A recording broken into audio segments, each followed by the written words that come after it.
English team की batting ने साबित कर दिया वो आज भी एक मजबूत टीम और दूसरों के लिए सख्त खरीफ है। साउथ अफ्रीकन टीम टोटली लड़खड़ा गई।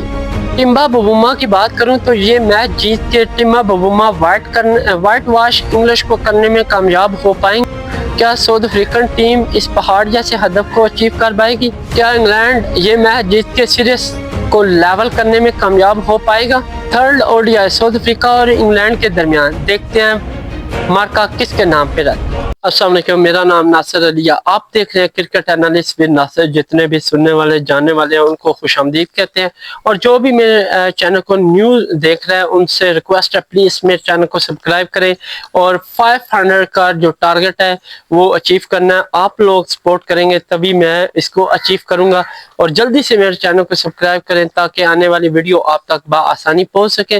नाज़रीन, आज हम आपको बताएंगे इंग्लैंड और साउथ अफ्रीका के दरमियान थर्ड ओडीआईज के हवाले से, जो कि इंग्लैंड के क्रिकेट स्टेडियम की बात करूं द अगीज बॉल्स क्रिकेट स्टेडियम है, उसमें मैच खेला गया। और दोनों की अगर बात करूं तो इस टाइम मौजूदा सूरत में कह लें कि साउथ अफ्रीका ये सीरीज अपने नाम कर चुकी है 2-0 से, और देखना है कि ये थर्ड मैच वो जीत के वाइट वॉश करती है या फिर इंग्लैंड ये मैच जीत के 2-1 से सीरीज को कुछ लेवल कर पाती है। तो दोनों टीमों की यहाँ पे बात करूं तो साउथ अफ्रीका से बनिस्बत इंग्लैंड की टीम बहुत तगड़ी है, और उनकी साइड को बैड लक थी कि वो साउथ अफ्रीका से मैच हार गया। अदरवाइज अगर इंग्लैंड की बात करूं तो इंग्लैंड के बड़े ही अच्छे बैटर और बॉलर मौजूद हैं, लेकिन वो फिर भी साउथ अफ्रीका से ये सीरीज लूज कर गए।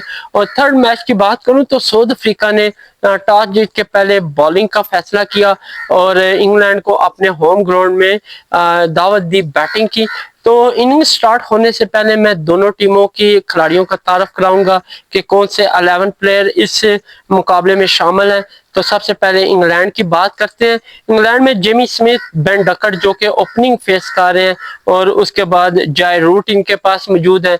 बड़े अच्छे बॉलर भी हैं और बैटर भी हैं, स्पिन बॉलिंग करते हैं, साथ में बैटिंग के तो बादशाह है ना, ये बड़ी जबरदस्त बैटिंग करते हैं। उसके बाद जैकब बैथल, ये भी आजकल बड़ी फॉर्म में है, और देखते हैं कि आज के मैच में ये क्या अहम कारकर्दगी का मुजाहरा करते हैं।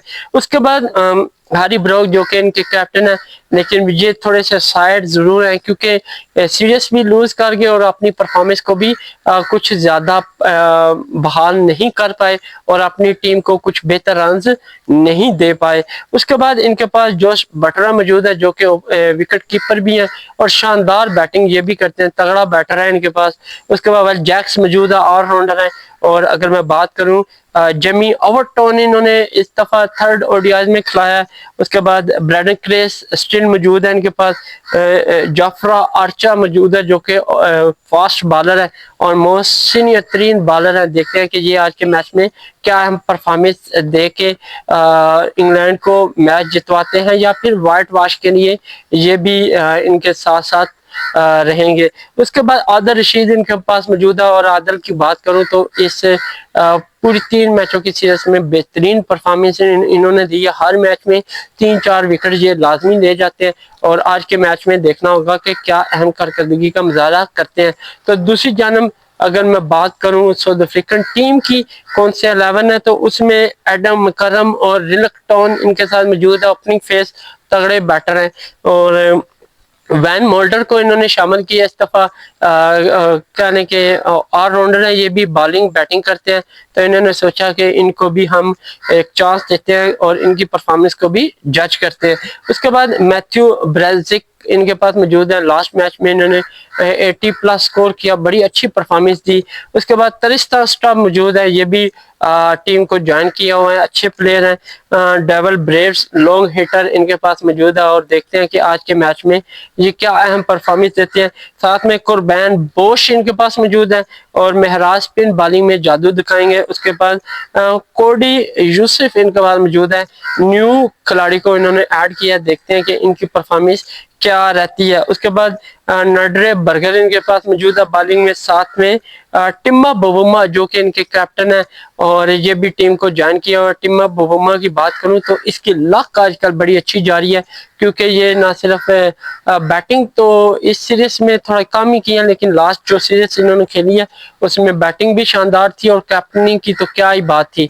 तो देखते हैं कि आज का मैच जीत के व्हाइट वॉश टिम्बा बवुम्बा अपने नाम कर पाता है या फिर इंग्लिश साइड से हैरी ब्रोक एक मैच जीत के सीरीज को कुछ हद तक लेवल करने में कामयाब होता है। तो इनिंग की यहाँ पे मैं बात करूँ तो इस रन ने बड़ी ही शानदार कारकर्दगी का मुजाहरा किया। अगर बेन डकट और जिमी स्मिथ की बात करूं तो इन दोनों के दरमियान 59 रन की पार्टनरशिप रही और कुछ बेहतर स्टार्ट देखे गए। अदरवाइज दोनों में से कोई अर्ली ही पवेलियन चला जाता है, जिसकी वजह से इंग्लैंड का जो स्टार्ट है, रिदम है, वो काफी लूज हो जाता है। तो इस दफा बेन डकट शिकार हुए कोरबैन बोश का। और अगर बात करूं तो बेन डकट ने 31 रन बनाए और वो फर्स्ट शिकार साउथ अफ्रीकन बॉलर का बने। उसके बाद जिमी स्मिथ के साथ पार्टनरशिप की आगाज हुआ जॉय रूट का और इन दोनों के दरमियान एक बड़ी ही शानदार पार्टनरशिप हुई। वो 50+ सेकंड पार्टनरशिप थी और इन दोनों के बात करूं पार्टनरशिप की तो 58 रन बनाए और यहाँ पे डिसमिसल हुए जिमी स्मिथ 62 रन बनाकर महराज का वो शिकार बने। यूं अगर इंग्लिश के टोटल स्कोर बोर्ड की बात करूं 170 रन पे सेकंड खिलाड़ी उनका पवेलियन गया। और जॉय रूट की बात करूं तो शानदार इनिंग खेल रहे थे जेमी स्मिथ के साथ और मुझे लग रहा है कि आज इंग्लैंड जो है वो काफी अच्छी फॉर्म में है और कुछ बड़ा करने जा रही है। तो उसके बाद जॉय रूट और जैकब बैथल के दरमियान एक ह्यूज पार्टनरशिप ने ना सिर्फ समा बांधा बल्कि साउथ अफ्रीका के कोच हो, खिलाड़ी हो या क्राउड हो, उनकी नींदें ही हराम कर दी। जी हाँ, इन दोनों की पार्टनरशिप की बात करूं, एक ह्यूज पार्टनरशिप ने टोटल स्कोर बोर्ड का जो नक्शा उसको चेंज करके रख दिया। 182 रन की पार्टनरशिप इन दोनों के दरमियान लगी। और अगर दोनों की बात करूं, दोनों ने ही शानदार सेंचुरी जड़ी और इंग्लिश स्कोर बोर्ड को एक पहाड़ जैसे स्कोर बोर्ड में तब्दील करके रख दिया।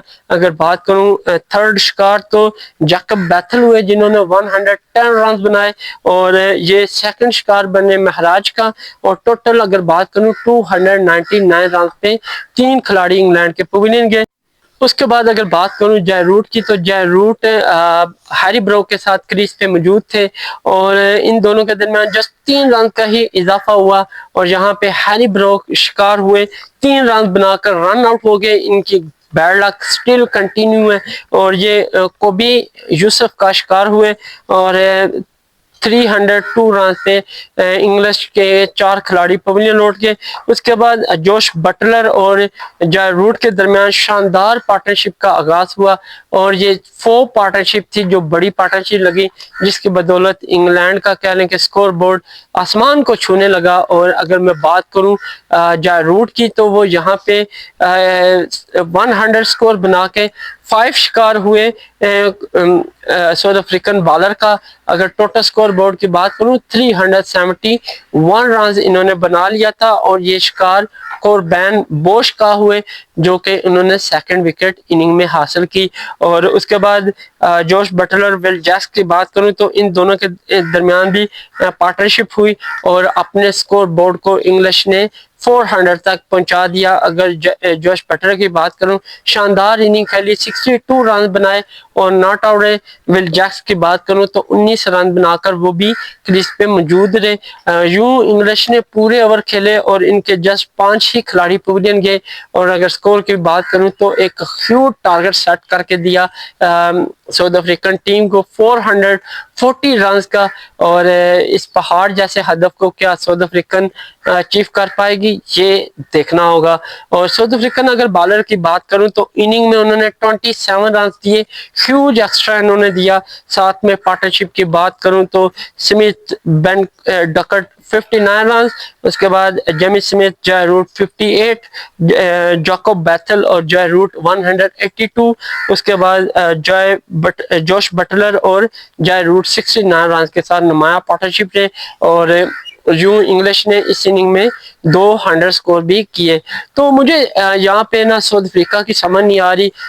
लास्ट उन्होंने सीरीज ऑस्ट्रेलिया के साथ खेली तो उनके साथ भी उन्होंने फर्स्ट 2 ओडीआई जी लिए, लेकिन जो लास्ट वाला ओडीआई था उससे उन्होंने एक रिकॉर्ड अपने होम ग्राउंड में स्कोर खाया, जो कि एक रिकॉर्ड बना दिया और सारी जीत का मजा कह रहे हैं कि उस स्कोर ने ही चकनाचूर कर दिया और ऑस्ट्रेलिया की वाह वाह होने लगी, क्योंकि उन्होंने आखिरी मैच में बड़ा ज्यादा दोया साउथ अफ्रीकन टीम को। और यहाँ पे भी यही हुआ कि फर्स्ट 2 अर्ली मैच जीते और उसके बाद बड़ी शानदार कारकर्दगी का मुजाहरा किया और थर्ड की बारी आई तो बिल्कुल ही लेट गए और 400 का स्कोर बना डाला इंग्लिश टीम ने। और ये साउथ अफ्रीका के लिए एक चैलेंज है, क्या ये उनके होम ग्राउंड में अचीव कर पाएंगे या नहीं, ये देखना होगा। तो कुछ टाइम बाद साउथ अफ्रीकन टीम आई, लेकिन एक के बाद एक पवेलियन जाता गया और कोई भी इंग्लिश बॉलर्स के आगे रुक ना पाया और यूं हर कोई कहने के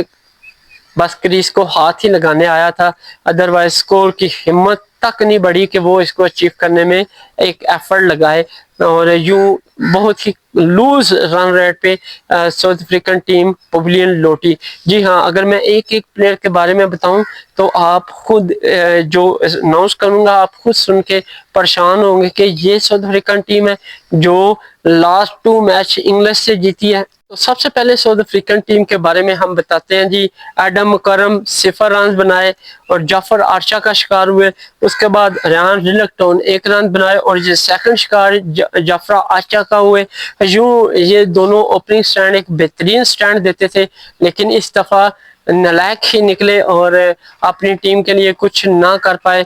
उसके बाद वैन मोल्डर को चांस दिया गया, लेकिन ये भी नाकाम निकले। 0 रन बनाए। ब्रैडन क्रेस का ये थर्ड शिकार हुए। यूं कह लें कि इंग्लिश ने बैक टू बैक सिर्फ 1 रन पे 3 खिलाड़ियों को पवेलियन भेजा।